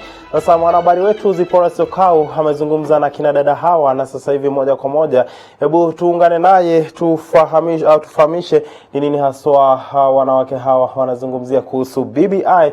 Zipora, habari ya mchana. Sasa hivi wanawake hawa ambao walikuwa wanashindana katika mashindano haya ya Miss President, kauli yao ni ipi kuhusiana na ripoti ya BBI?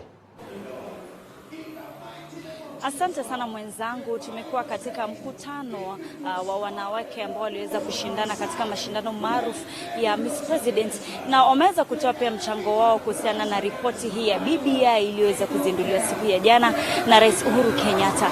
Basi wanawake hawa wameweza kuunga mkono ripoti hii 100% kwa vile kulingana na ripoti hii itawezesha wanawake zaidi kuweza kupata nafasi za uongozi katika serikali. Kumbuka ya kwamba ripoti imesema ya kwamba katika nafasi za magavana wanawake watapata nafasi ya kuwa makamu gavana, na jambo hili limeweza kupokelewa vizuri sana na wanawake ambao kwa muda mrefu wamekuwa wakipigania sheria hii ya usawa wa jinsia ambao inafaa kuwezesha wanawake zaidi kupata nafasi za uongozi. Kumbuka ya kwamba kwa sasa hivi ni 23% pekee ya wanawake ambao walio katika bunge na seneti, ilhali katiba ya Kenya imesema ya kwamba wanawake wanafaa kuwa 30% ambao ni thuluthi moja ya wanawake ambao wanafaa kuwa katika uongozi. Kwa hivyo jambo hili limeweza kufurahisha wanawake mbalimbali.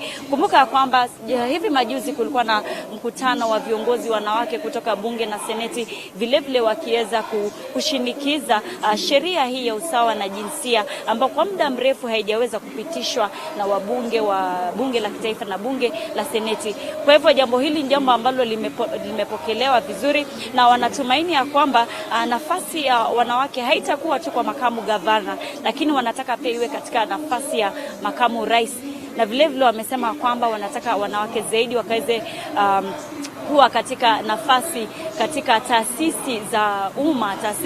Wanasema isikomee tu katika serikali, lakini pia taasisi za umma wanataka iwe kama mkubwa ama kiongozi ni mwanamume, basi nafasi ya makamu ikaweze kuwa kwa mwanamke.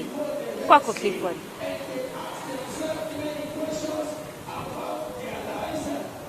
Shukrani sana mwenzangu Zipora Sokau kwa taarifa hiyo. Bila shaka tutazidi kuifuatilia. Lakini kwingineko katika kaunti ya Mombasa, kwa miaka 20 tangu kufilisika kwa shirika la usafiri wa reli almaarufu East Africa Railways and Harbors, bandari ya Kendu Bay imesalia mahame. Lakini kuna tumaini ya kurejesha hadhi yake ya zamani tangu shirika la vijana NYS kuanza shughuli ya kutoa gugu maji katika eneo hilo. Hebu tupate taarifa hiyo mtazamaji.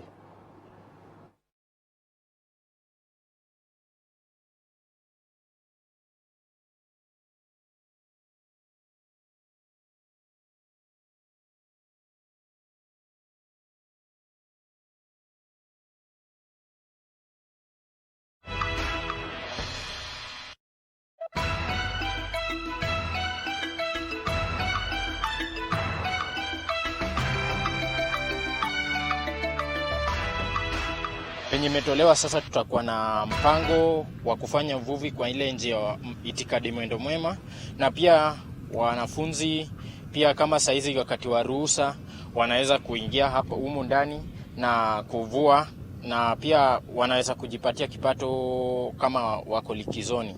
We are also trying to tell the government of Kenya if they can bring back the water transport. That one will also help us to improve the business of the area, and also to bring back the depth or the rise of Old Town again. The Old Town had died, and when this one comes, we hope it will come back and the Old Town will work again. Tunashukuru serikali bila ametusaidia kwa bahari, ametolea hizi vitu inakuwa tunasumbua. Sasa mimi nashukuru tu serikali bila tusaidia. Haya ni matukio nyanjani mtazamaji, awamu ya pili, ambapo tunazidi kufuatilia taarifa kemkem kutoka nyanja tofauti, ambapo baadaye tutaungana naye moja kwa moja na mwanahabari wetu Zablon Macharia aweze kutuarifu kuhusiana na chanjo ya dhidi ya polio ambayo sasa hivi imezinduliwa na kaunti ya Nairobi, chanjo ambayo inapania inalenga kuwafikia wananchi ambao wanaishi katika kaunti hii ya Nairobi. Mtazamaji, kumbuka unaweza kusema nami kwenye 22047 ambapo tumekuuliza, je, unadhani ya kwamba ripoti hii ya BBI itakuwa ni suluhu kwa zogo la ukabila humu nchini? Zungumza nami kwenye mitandao ya kijamii @TV47KE @_Clifford_KE @Safan3 kwenye mtandao wa Facebook ni TV47 Kenya, ambapo matangazo haya yanapeperushwa moja kwa moja. Zidi kuzungumza nami, bila shaka kauli yako nitakuwa naiweka hewani. Sasa hivi tukiwa tunasubiri mwenzangu Zablon Macharia awe tayari, mtazamaji, kauli zenu nazichukua hapa. Ninamwona kuna mmoja anasema anaitwa Kevin Kebogo, anatazama kwa tovuti yetu maridadi ya tv47.co.ke, na kuna Jacinta Peter sasa hivi anasema anatazama akiwa katika ofisi yake ya Upper Hill. Shukran sana kwa kuzidi kutazama runinga ya TV47 sasa hivi kwa njia ya moja kwa moja. Serikali ya kaunti ya Nairobi imezindua chanjo dhidi ya polio, ambapo ni chanjo hii ni ya kuwakinga watoto dhidi ya ugonjwa huu. Moja kwa moja Zablon Macharia, sasa hivi uwanja ni wako, hebu tufahamishe inalenga watoto wangapi katika kaunti hii ya Nairobi na itawafaa vipi wakazi wa eneo hili la Nairobi?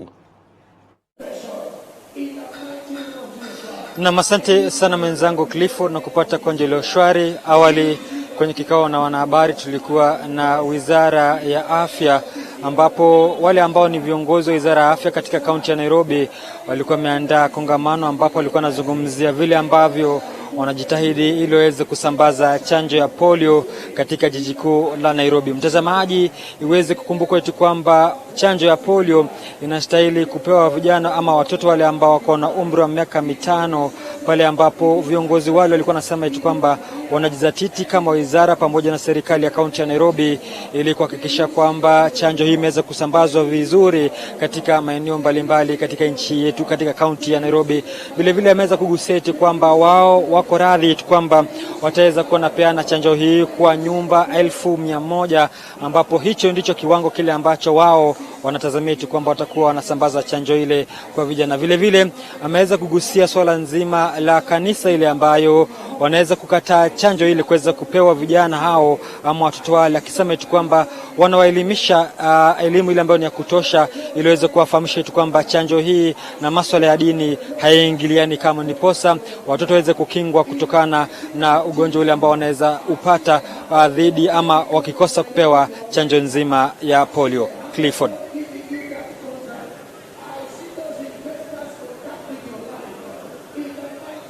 Safi mtazamaji, kauli yake Zablon Macharia. Tutazidi kufuatilia vile vile taarifa hiyo, na mwendo wa saa 1 na saa 3 utaweza kuipata kwa undani. Tuangazie masala ya BBI kule mashinani, na Wakenya wengi bado wanapongoja kupata vitabu na kujisomea wenyewe yale yaliyomo kwenye BBI. Wengi wameeleza kwamba mapendekezo mengi yataimarisha uongozi na hali ya uchumi mashinani. Hebu tupate taarifa hiyo. Naam, leo katika kaunti ya Uasin Gishu swala ambalo linazungumziwa ni uzinduzi wa mchakato wa BBI hapo jana, shughuli ambayo iliongozwa na Rais Uhuru Kenyatta.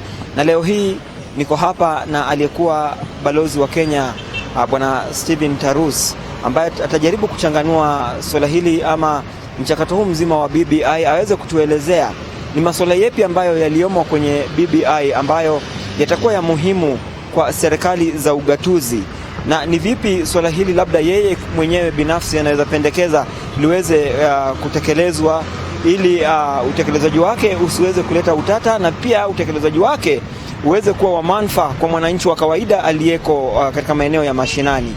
Na karibu Bwana Stephen Tarus. Naam, utaweza kutuelezea swala hili la BBI ni vipi linafaa kutekelezwa ili mwananchi wa kawaida aliyeko mashinani aweze kunufaika? Asante sana ndugu yangu. Kwanza nataka ni wapongeze kamati ile ya BBI kwa ile ripoti waliwasilisha jana, na pia ni washukuru viongozi wa nchi wa vyama mbalimbali kwa pia kujitokeza na kuunga mkono mpango huu wa BBI. Lakini nataka niseme hivi, kwa maoni yangu ninaona ya kwamba pendekezo ya kuongeza pesa ambazo zinaenda kwa county governments kutoka 15% hadi 35, kati ya 35 mpaka 50 ni jambo muhimu sana katika maendeleo ya nchi, kwa sababu county governments ndio agencies zenye siko grassroots, zinaweza wakipangwa vizuri zinaweza kuleta maendeleo wanufaidi saidia wananchi katika mashinani. Ya pili ni kwamba wards za counties zitakuwa centers za development ya maendeleo, na ni wakiweza kuweka pesa ambazo zinakuja counties siende kila ward, pesa ambayo inatosha sipange maendeleo ya mambo ya agriculture, mambo ya fisheries, mambo ya kutengeneza barabara na ajira kwa vijana, itaweza kupanua uchumi ya counties, na pesa zitakuwa zina circulate katika economy ya counties. na hivyo italeta what we call in English multiplier effect, kujenga nchi yote, nchi yetu ya Kenya. Ya tatu ni kwamba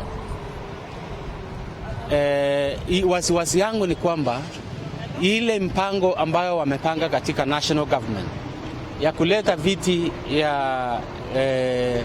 ya prime minister na deputy prime ministers katika bunge na kuleta ministers kutoka bunge waingie kwa executive, naona hawakutaja chochote kuhusu mfumo wa county governments.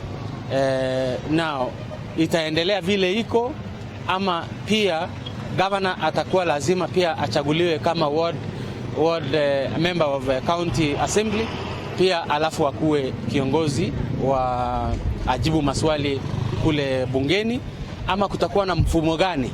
Hapo ndio naona hawakuweza kuitengeneza vizuri, na lazima tukiunda katiba lazima tutoe any doubt ama any dosari yoyote ambayo inaweza Mtazamaji, tunapozidi kudadavua taarifa hizi kwa njia ya moja kwa moja, hatuwezi kuacha nje taarifa za spoti na mechi za vilabu bingwa barani Ulaya ziliendelea hapo jana usiku, na jumla ya mechi 8 zilisakatwa. Wachezaji kama vile Lionel Messi wa Barcelona, Romelu Lukaku wa Inter